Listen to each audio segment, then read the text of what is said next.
کل رمضان المبارک کا پہلا روزہ ہے۔ کیا یہ صرف کیلنڈر کی تبدیلی ہے یا تقدیر کی؟ اللہ تبارک و تعالیٰ قرآن مجید میں ارشاد فرماتے ہیں، یا ایھا الذین آمنوا کتب علیکم الصیام کما کتب علی الذین من قبلکم لعلکم تتقون، یعنی روزہ اس لیے فرض کیا گیا ہے کہ تم میں تقوی پیدا ہو، اور تقوی وہ کیفیت ہے جو بندے کو خلوت و جلوت ہر حال میں اللہ تعالیٰ سے جوڑے رکھتی ہے۔ رسول کریم صلی اللہ تعالیٰ علیہ وآلہ وسلم نے ارشاد فرمایا، جو شخص قول باطل اور عمل باطل کو نہ چھوڑے تو اللہ تعالیٰ کو اس کے محض کھانا پینا ترک کرنے کی کوئی حاجت نہیں ہے۔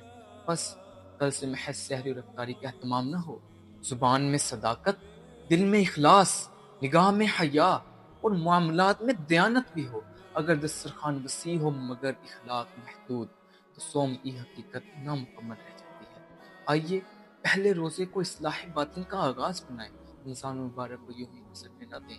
اگر صوم ہمیں تقویٰ تک نہ پہنچائے تو ہم نے مقصد کھو دیا۔ آئیے اس رمضان اپنی زبان، اپنا دل اور اپنے اعمال کو بھی روزہ دار بنائیں، کہ یہی وہ راستہ ہے جو بندے کو رب تعالیٰ سے قریب کرے۔